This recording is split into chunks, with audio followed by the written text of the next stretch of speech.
औज़बिल्लाहिमिनश्शैतानिर्रजीम बिस्मिल्लाहिर्रहमानिर्रहीम। शुरू करने अल्लाह ताला ने बबरकत ना तो जड़ा बड़ा मेहरबान ते निहायत रहम करने वाला है जी। संगियो दोस्तों, अजकल एक छोटा जिहा मसला बल्कि बड़ा ही गंभीर किस्म ना छोटा उसकी ना किसी ने बड़ा मसला है, लेकिन एक आने वाले वक्त वास्ते आने वाली नस्लों वास्ते ये मसला है जी। उस मसले पर जरा डिस्कस करना साढ़े नाल मौजूद ना चौधरी वहीद हैदर साहब जेडे कि टीचर यूनियन ने ये है ना मैंबर ना, इन्होंने को पुछा कि कुछ लोगों की चौधरी वहीद साहब अवार्ड लभन ले वे, डिग्रियां लभन लिया, क्या लभन लिया वा, लेकिन अजकल जो रौला चलन ला वा तो कुछ टीचर अपने बांह नाल पट्टियां कालियां पट्टियां लाई तै और यौम स्याह मना ले वे। इन्होंने दोवां टीचर क्या फर्क है, क्या वजह है, ये चौधरी वहीद साहब दसन। अच्छा चौधरी वहीद साहब ने बुलाने जी। ਇਹ ਜਨਾਬੀ ਅਲੀ ਜਿਹੜਾ 5 ਅਕਤੂਬਰ ਹੈ ਇਹ ਪੂਰੀ ਦੁਨੀਆ ਦੇ ਵਿੱਚ ਯੋਮੇ ਅਸਾਤਜ਼ਾ ਮਨਾਇਆ ਜਾਂਦਾ ਵਾ। ਇਹ ਅਸਾਤਜ਼ਾ ਦੀ ਮੰਜ਼ਲਤ, ਉਹਨਾਂ ਦੀ ਕਦਰ ਪਤਾ ਸਾਡੇ ਨਬੀ ਪਾਕ ਸੱਲੱਲਾਹੁ ਅਲੈहि ਵਸੱਲਮ ਨੇ ਵੀ ਆਖਿਆ ਹੈ, ਇਨਮਾ ਬੁਇਸਤੁ ਮੁਅੱਲਿਮਨ, ਸਾਨੂੰ ਮੁਅੱਲਿਮ ਬਣਾ ਕੇ ਦੁਨੀਆ ਤੇ ਭੇਜਿਆ ਗਿਆ ਹੈ। ਹਾਲੇ ਤੱਕ ਆਪਨੇ ਨੇ ਤਜਾਰਤ ਵੀ ਕੀਤੀ ਹੈ, ਬੱਕਰੀਆਂ ਵੀ ਚੁਗਾਈਆਂ ਨੇ, ਜੰਗਾਂ ਵੀ ਲੜੀਆਂ ਨੇ, ਲੇਕਿਨ ਮੁਅੱਲਿਮ ਦੀ ਇੱਕ ਸ਼ਾਨ ਹੈ।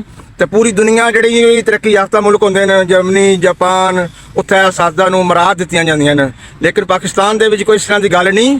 ਤਾਂ ਹੁਣ ਚੀਫ ਮਿਨਿਸਟਰ ਸਾਹਿਬਾਂ ਨੇ ਇਨੀਸ਼ੀਏਟਿਵ ਲਿਆ ਹੈ 5 ਅਕਤੂਬਰ ਨੂੰ। ਉਹ ਕਹਿੰਦੀਆਂ ਨੇ ਵੀ ਅਸੀਂ ਅਸਾਤਜ਼ਾ ਨੂੰ ਨਾਲ ਖਾਣਾ ਖਾਵਾਂਗੇ, ਉਹਨਾਂ ਨੂੰ ਇੱਜ਼ਤ ਦਿਆਂਗੇ। ਇਹ ਅੱਛਾ ਕਦਮ ਹੈ, ਚੰਗੀ ਗੱਲ ਹੈ, ਲੇਕਿਨ ਸਕੂਲਾਂ ਨੂੰ ਦੂਜੀ ਤਰਫ ਜਨਾਬੇ ਅਲੀ ਪ੍ਰਾਈਵੇਟ ਕਰ ਦੇਣ ਲੈ, ਠੇਕੇਦਾਰੀ ਨਿਜ਼ਾਮ ਤੇ ਦੇ ਦੇਣ ਲੈ।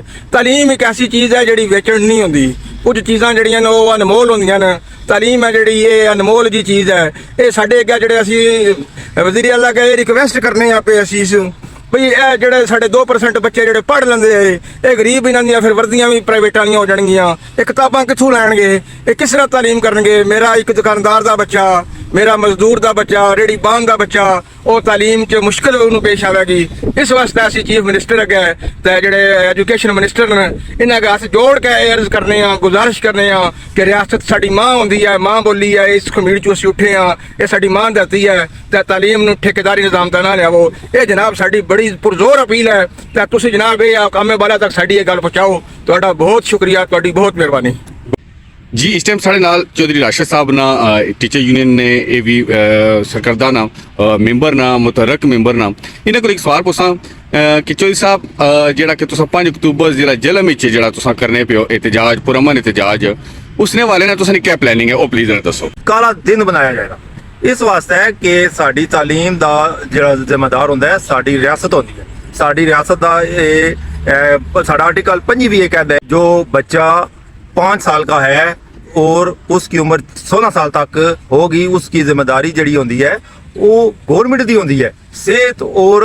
जो तालीम होंदी है उदा जड़ा है सिस्टम वो गौरमेंट दे जिम्मे होता है। लेकिन इत्थे उल्ट हो गया, साडे स्कूलों नूं प्राइवेट किया जा रहा है। स्कूलों में 2017 तो लैके हुण तक टीचर नूं किसी नूं भर्ती नहीं किया और यही वजह है कि तालीमी जड़ा नुकसान हो रहा है कि टीचर भर्ती को नहीं हो रहा, बच्चे दाखिल हो रहे हैं। लेकिन गौरमेंट का ये है कि असी टीचर ना भर्ती करिए, ਅਸੀਂ ਜਿਹੜੇ ਰੋਜ਼ਗਾਰ ਦੇ ਮੌਕੇ ਨੇ ਉਹਨਾਂ ਨੂੰ ਖਤਮ ਕਰੀਏ ਔਰ ਜਿਹੜੇ ਪੜ੍ਹੇ ਲਿਖੇ ਬੰਦੇ ਨੇ ਉਹ ਕਿੱਧਰ ਜਾਣਦੇ।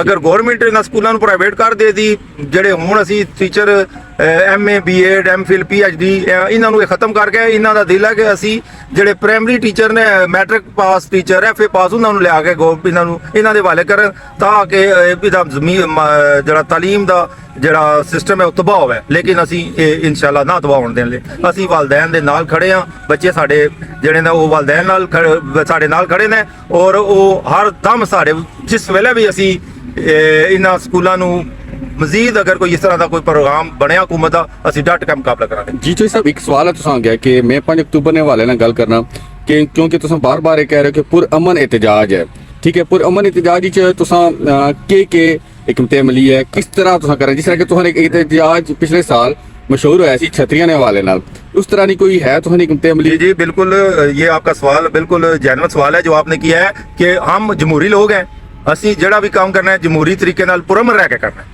ਅਸੀਂ ਸਾਡੇ ਹੱਥ ਵਿੱਚ ਕਲਮ ਹੈ, ਸਾਡੇ ਹੱਥ ਵਿੱਚ ਜਿਹੜੀ ਹੈ ਬੰਦੂਕ ਨਹੀਂ ਹੈ। ਅਸੀਂ ਅਗਰ ਸਾਡੇ ਨਾਲ ਵਾਲਿदैन ਜਾਂ ਲੋਕਲ ਕਮਿਊਨਿਟੀ ਵੀ ਆ ਰਹੀ ਹੈ, ਅਸੀਂ ਉਹਨਾਂ ਨੂੰ ਇਹ ਪੈਗਾਮ ਦਿੱਤੇ ਹੈ। ਅਸੀਂ ਆਪਣਾ ਜਿਹੜਾ ਪੈਗਾਮ ਦੇਣਾ ਪੁਰਅਮਨ ਤਰੀਕੇ ਨਾਲ ਦੇਣਾ। ਸਾਡੇ ਕੋਲ ਕਲਮ ਹੈ ਔਰ ਕਲਮ ਦਾ ਹੀ ਜਵਾਬ ਅਸੀਂ ਕਲਮ ਨਾਲ ਦੇਣਾ ਹੈ। ਇਸ ਵਾਸਤੇ ਸਾਡੇ ਇਹ ਨਹੀਂ ਹੈ ਕਿ ਅਸੀਂ ਗਵਰਨਮੈਂਟ ਨਾਲ ਟਕਰਾਣਾ ਹੈ, ਅਸੀਂ ਆਪਣਾ ਵਾਜ਼ੇ ਪੈगाम देना है कि गरीब तालीम जो है गरीबों का हक है, ਅਸੀਂ ਉਹ ਹੱਕ ਅਸੀਂ ਬੱਚਿਆਂ ਨੂੰ ਲੈ ਕੇ ਦੇਣਾ ਹੈ। ਔਰ 5 ਅਕਤੂਬਰ ਦੇ ਹਵਾਲੇ ਨਾਲ ਜਿਹੜਾ ਵੀ ਪ੍ਰੋਗਰਾਮ ਹੋਵੇਗਾ ਇਨਸ਼ਾਅੱਲਾ, ਜਿਸ ਤਰ੍ਹਾਂ ਪਹਿਲਾ ਪ੍ਰੋਗਰਾਮ ਹੋਇਆ ਸਾਡਾ ਜਿਹੜਾ ਪੂਰੀ ਦੁਨੀਆ ਦਾ ਮਸ਼ਹੂਰ ਹੈ ਅਮਰੇਲਾ ਪ੍ਰੋਟੈਸਟ, ਉਹਨਾਂ ਨਾਂ ਦਿੱਤਾ ਗਿਆ ਔਰ ਉਹ ਉਸੇ ਤਰ੍ਹਾਂ ਹੀ ਇਹ ਵੀ ਪ੍ਰੋਗਰਾਮ ਜਿਹੜਾ ਸਾਡਾ ਅਮਨ ਪ੍ਰੋਟੈਸਟ ਅਸੀਂ ਕਰਾਂਗੇ ਔਰ ਸਾਥਾਂ ਚ ਅਸੀਂ ਅਵੇਅਰਨੈਸ ਦਿੱਤੀ ਹੈ। ਔਰ ਸਾਡਾ ਕੋਈ ਵੀ ਇਸ ਤਰ੍ਹਾਂ ਦਾ ਨਹੀਂ ਕਿ ਅਸੀਂ ਗਵਰਨਮੈਂਟ ਨਾਲ ਟਕਰਾਈਏ, ਬਸ ਅਸੀਂ ਆਪਣਾ ਪੈगाम ਦੇਣਾ ਹੈ ਔਰ ਪੁਰਮਨ ਰਹਿ ਕੇ ਇਹ ਪ੍ਰੋਗਰਾਮ ਦੇਣਾ ਜੀ। ਇਸ ਮਤਲਬ ਚੇ ਸਾਹਿਬ ਤੁਸੀਂ ਚਾਹਣੇ ਹੋ ਕਿ ਇੱਕ ਤਾਂ ਪੱਟੀ ਹੋਇਆ ਕਾਲੀ ਮੁੰਡੇ ਨਾਲ ਔਰ ਇੱਕ ਹੋਇਆ ਛਤਰੀ ਹਾਥੀ ਚ। ਜੀ ਬਿਲਕੁਲ ਜੀ, ਮੇਰਾ ਇਹ ਪ੍ਰੋਟੈਸਟ ਵਿੱਚ ਆਉਣ ਵਾਲੇ ਜਿਤਨੇ ਵੀ ਸਾਡੇ ਪ੍ਰੋਟੈਸਟੀ ਹੋਣ ਦੇ ਉਹਨਾਂ ਨੂੰ ਮੈਂ ਇਹ ਵਾਅਦੇ ਤੌਰ ਤੇ ਪੈगाम ਦੇਣਾ ਕਿ ਉਹ ਕਾਲੀਆਂ ਪੱਟੀਆਂ ਬੰਨ੍ਹ ਕੇ ਆਉਣ ਤੇ ਜਿਹੜੀਆਂ ਬੀਬੀਆਂ ਨੇ ਛਤਰੀਆਂ ਲੈ ਕੇ ਆਉਣ ਔਰ ਆਪਣੇ ਦੁਪੱਟੇ ਚਾਦਰਾਂ ਗੋਂਦ ਬਲੈਕ ਰੰਗ ਦਾ ਪਾ ਕੇ ਆਉਣ ਤਾਂ ਕਿ ਉਸ ਦਿਨ ਉਹ ਅਸੀਂ ਜਿਹੜਾ ਆਪਣਾ ਪੈगाम ਵਾਅਦੇ ਤੌਰ ਤੇ 5 ਅਕਤੂਬਰ ਜਿਹੜਾ ਅਸਾਤਜ਼ਾ ਦਾ ਦਿਹਾੜਾ ਮਨਾਇਆ ਜਾਂਦਾ ਹੈ ਉਹ ਯੋਮੇ ਸਿਆ ਦੇ ਤੌਰ ਤੇ ਮਨਾਇਆ ਜਾਏ। ਜੀ ਬਹੁਤ ਸ਼ੁਕਰੀਆ ਚਾਚਾ ਸਾਹਿਬ, ਬਹੁਤ ਸ਼ੁਕਰੀਆ। ਅੱਲਾਹ ਖੁਸ਼ ਰੱਖੇ।